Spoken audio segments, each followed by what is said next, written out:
안녕하십니까, 홍쌤입니다. 주식보다 기업 오늘의 강의 시작하도록 하겠습니다. 오늘 다뤄볼 내용은 재무 비율 분석입니다.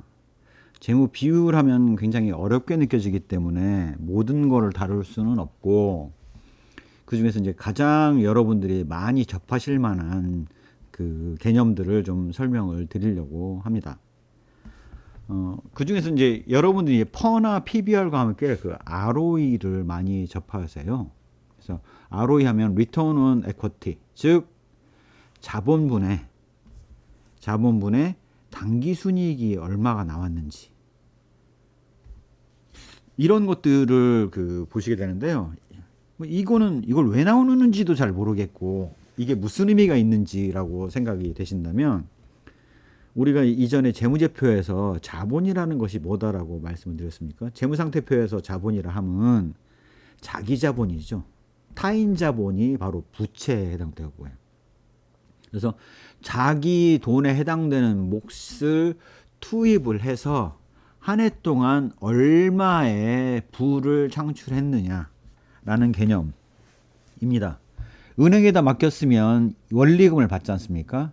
그래서 초과 이익에 해당되는 그 이자분을 나눠서 보면 우리가 이자율을 비교하지 않습니까? 그래서 은행에 그 이자를 돈을 맡기러 갈 때 이자율이 높은 데를 가지 이자율이 낮은 데를 가지는 않지 않습니까? 마찬가지로 자본 대비 당기순이익률을 계산해 봤을 때 당기순이익이 높다 하면 내 돈이 투자가 돼서 그것이 바로 한 해 동안 얼마를 버느냐라는 이거를 냈기 때문에 적어도 이 자본 대비 당기순이익률이 은행 이자율보다는 높아야 됩니다. 무슨 얘기냐? 은행 이자율보다 낮을 것 같으면 기업의 주가는 변동성이 심하게 나타나는데, 은행 이자보다 낮은 수익을 획득을 하면서 기업에다 투자할 이유가 뭐가 있겠습니까? 당연히 은행에다 투자해 놓고 뱃속 편하게 이자 받는 게 낫죠. 그렇기 때문에 자본 대비 당기순이익률을 비교해 계산해서 1차로 뭐하고 비교해야 되느냐? 적어도 은행 이자는 보다는 높아야 됩니다. 물론 사실 그것만 가지고 안 되죠. 변동성이 나타나서 가격이 천당과 지옥을 왔다 갔다 하는데 그걸 이자하고 단지 유사하다 내지는 조금 높다는 이유로 투자를 한다라면 그거는 위험 부담을 한 것 대비 너무 수익이 적은 거 아니겠습니까? 그래서 통상 최소한의 기준으로 본다면 저는 이제 보수적으로 보기 때문에 적어도 이 ROE가 은행이자의 3배 이상은 돼야 된다라고 보는데요. 통상 이제 2배 이상이 되면, 예를 들어서 은행이자가 3%일 때 ROE가 적어도 6% 이상은 돼야지 투자를 고민해 볼 수 있다 수준입니다. 만약에 작년 당기순이익이 마이너스였다 그러면 ROE가 마이너스로 나오겠죠. 그만큼 내 돈이 까진 겁니다. 그렇게 이해를 하시면 될 것 같아요. 그래서 당기순이익과 자본을 계산을 할 때 이렇게만 보면 ROE의 의미는 이해가 되셨을 거예요. 내가 투자한 돈 대비 얼마의 부를 창출했느냐라는 개념이다라는 것을 이해를 하셨을 거고, 요거를 좀 더 좀 나눠서 살펴보면 조금 더 의미가 좀 달라지기 때문에 당기순이익에다가 매출액으로 나눠주고 매출액으로 곱해주면 이 금액은 같죠.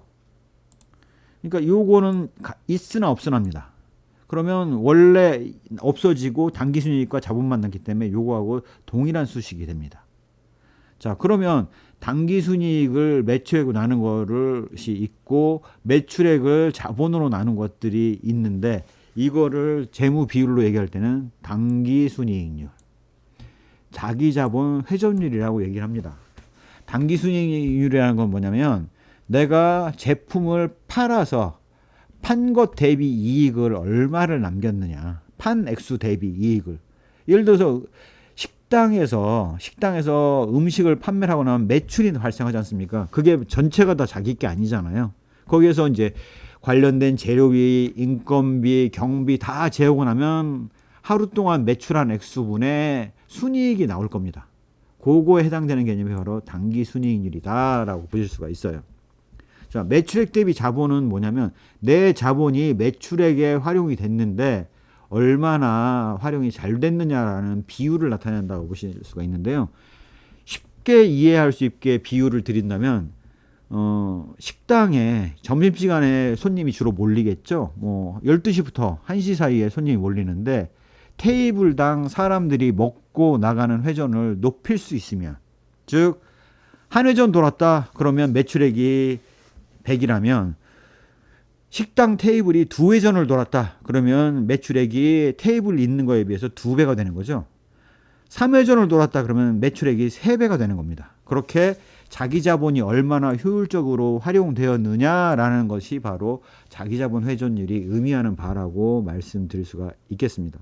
이렇게 매출액을 곱해서 양쪽을 곱해서 나눠서 비교해 보면 수익성이 얼마나 좋았었는지를 나타내는 당기순이익률과 활동성이 얼마나 좋았는지를 나타내는 자기자본 회전율로 나누어서 두 측면을 살펴볼 수 있다는 장점을 갖게 됩니다. 그래서 당기수익률의 의미, 매출을 했을 때 얼마의 부가가치가 창출되느냐, 자본을 투자해서 그 자본이 얼마나 효율적으로 쓰였느냐를 나타내는 자기자본 회전율의 활동성 비율로 나눠볼 수 있습니다.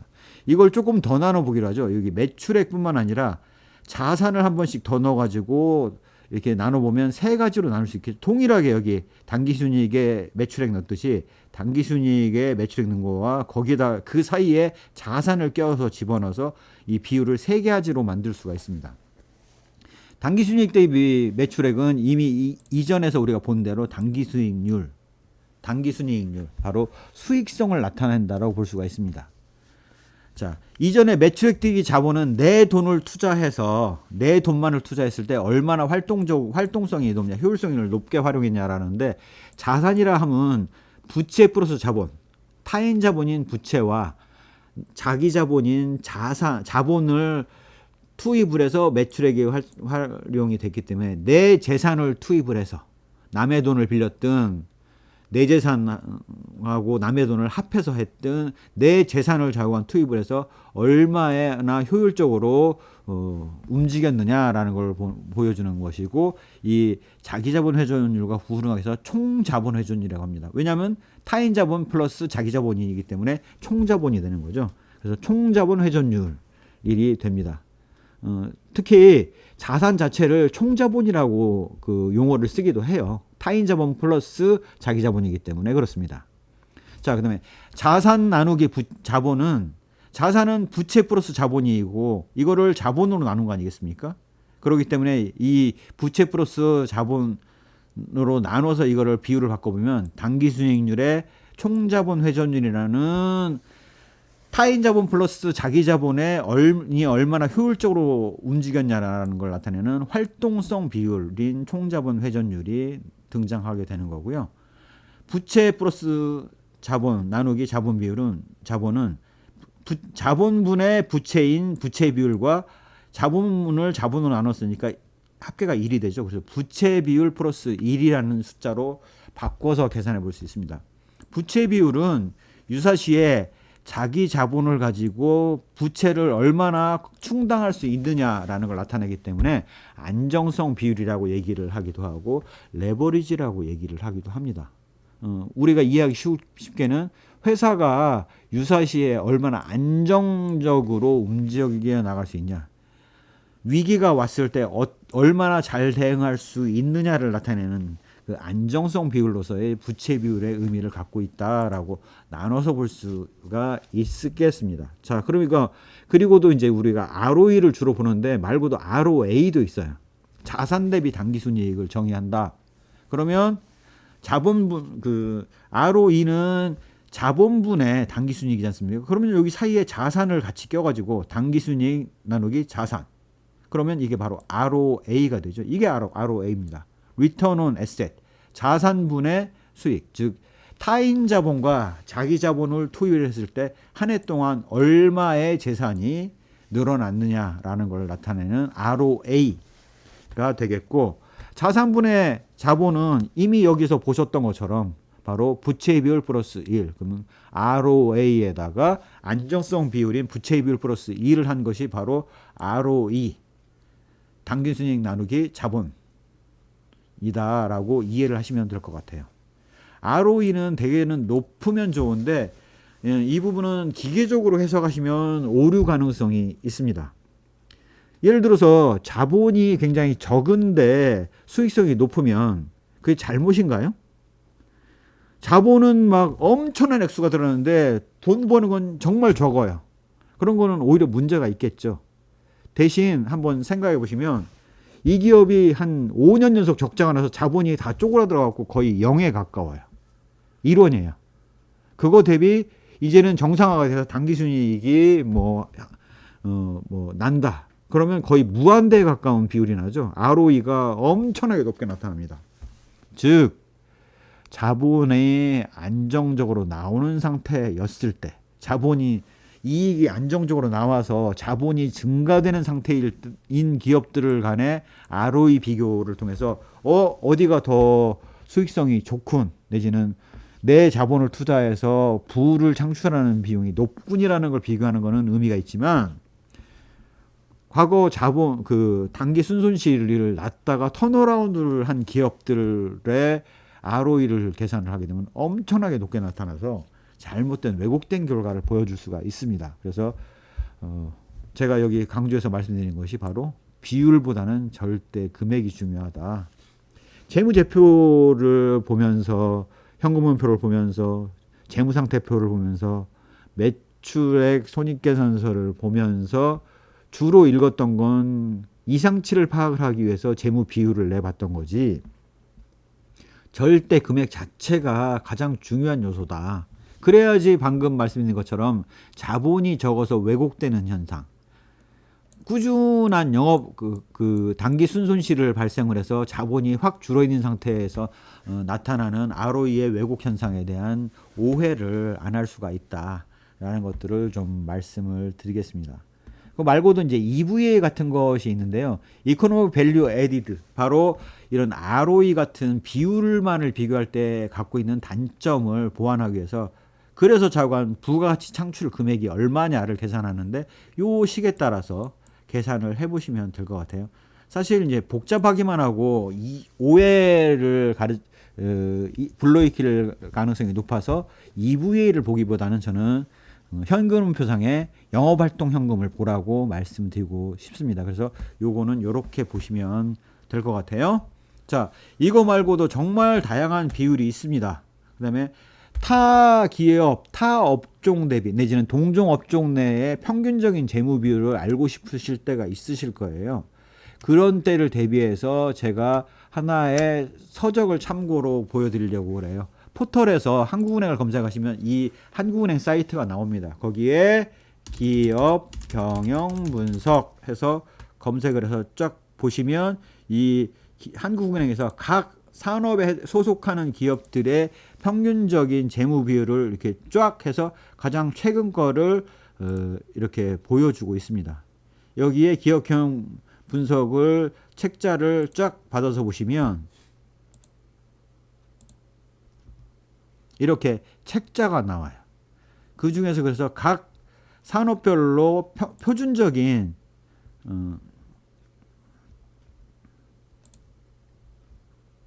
이런 표준적인 숫자들을 죄송합니다. 조금 더 뒤로 돌아가 보죠.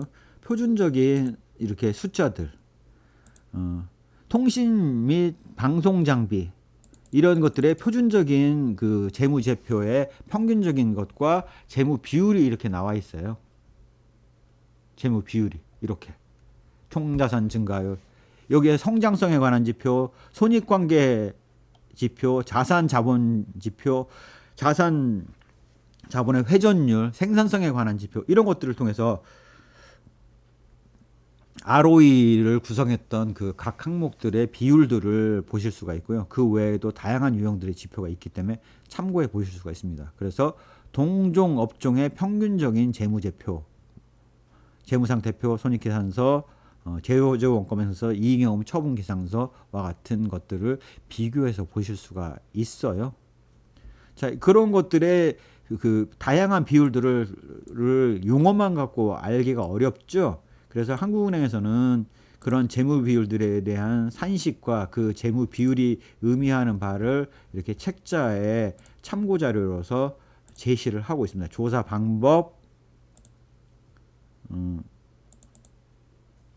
조사 방법 이거와 함께 각각의 재무 비율을 의미하는 뭐 재무 상태표의 각 계정 과목은 어떤 의미를 갖고 있고 라는 것들, 단기 투자 자산은 뭐 하는 것이며, 그래서 재무제표를 찾아보시다가 제가 설명드렸던 재무상태표 항목이 아닌 것들이 나왔는데 뭔지 모르겠다 했을 때는 이 한국은행의 기업 경영 분석에서 찾아서 와서 어떤 내용인지를 읽어보시면 그 의미를 이해할 수가 있고요. 각각의 이런 재무 항목의 이런 그 의미와 함께 재무 비율이 의미하는 바를 여기 또 표기를 하고 있거든요. 요 안에 뒤에 보시면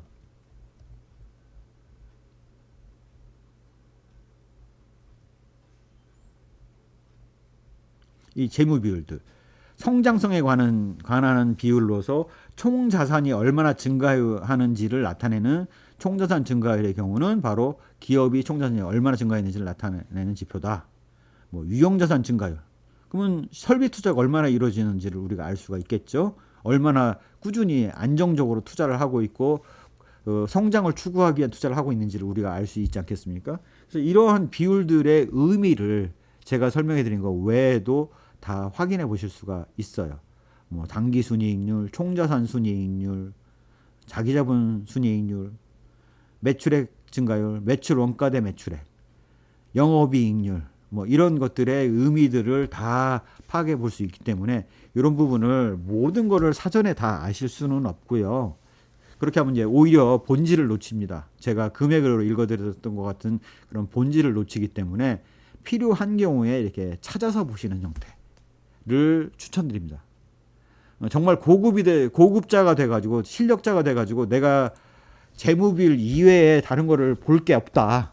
그랬을 때는 바로 이런 기업 경영 분석과의 비교를 통해서 이런 의미들을 파악해 보시면 도움이 되실 것 같습니다. 실제 이런 재무 비율들의 의미를 그렇게 해서 나눠서 보셨을 때 내가 갖고 있는 기업이 과연 수익성에서는 어떤 장점과 단점을 갖고 있는지, 활동성에 있어서는 어떤 장점과 단점을 갖고 있는지, 안정성에 있어서는 어떠한 장점과 단점을 가지고 있는지를 한번 점검해 보시는 것이 굉장히 중요하겠고요. 이러한 보유 종목과 아까 보여드렸던 한국은행의 그 책자에서 동업종의 평균적인 재무 비율 대비 어떻게 나타나는지를 한번 비교를 해보시면 도움이 되실 것 같아요. 광업, 여기 보시면 전기가스 증기 및 공기 조절 공급업 해가지고 업종별로 이렇게 나눠 놨거든요. 이런 비율들을. 그래서 이제 그 비율들을 비교를 해보시면 내가 보유한 종목이 성장성에서는 어떤 의미가, 어떤 그 금액이 높은지, 활동이 제대로 이루어지는지, 아니면 손익관계에서는 어떤지, 이런 것들을 파악해서 기준을 삼아서 벤치마크를 삼아서 비교해 보실 수가 있다라는 것들을 좀 강조해서 말씀을 드리겠습니다. 가장 근본적인 거는 ROE라는 것들이라든가 이런 그 각각의 재무 비율들은 내가 분석하는 기업에 이상치가 발생했느냐. 예를 들어서 단기 순이익률이 전년 대비 금년이 뚝 떨어졌다. 그러면 수익성이 저하되었네. 그러면 뭘 검토해야 될까 하고 파고 들어가기 위한 용도이지, 기업 간 비교는 한계가 너무 많습니다. 총자본 회전율이 떨어졌다. 그러면 얘가 왜 자본을 들여가지고 타인 자본과 자기 자본을 들여서 이렇게 그 효율적으로 운용하지 못할까라는 것들을 점검하는 노력이 필요하겠고요. 부채 비율이 높다 그러면 얘가 왜 이렇게 안정성이 떨어지지? 부채 비율은 높을수록 안 좋죠. 자본이 부채보다 커야지 충당하고 남을 거 아니겠습니까? 자본 대비 부채가 2배가 넘어간다, 200%가 넘어간다 그러면 위기 시에는 돈 빨리 달라고 부채 쪽에서 돈을 안 빌려주고 당겨 가려고 하면 자금의 어려움에 봉착을 하겠죠. 그래서 부채 비율이 높다 함은 안정성이 떨어지는 거고, 내가 보유한 기업의 안정성이 떨어진다면 왜 그런 현상이 나타났는지, 과연 이게 위기가 발생할 때도 감당 가능한지에 대한 분석을 하셔야 되고요. 이게 정말 높은 수준인지는 아까 보셨던 한국은행의 그 업종별 평균 부채 비율을 따져서 비교해 보시면 그런 의미들을 명확하게 아실 수가 있겠습니다. 다시 한번 말씀드리지만 비율보다는, 이런 재무 비율보다는 절대 금액이 훨씬 중요하다는 것을 다시 한번 강조해서 말씀을 드리겠습니다. 제 강의가 도움이 되셨다면 구독, 좋아요, 알림 설정 부탁드리겠습니다. 감사합니다.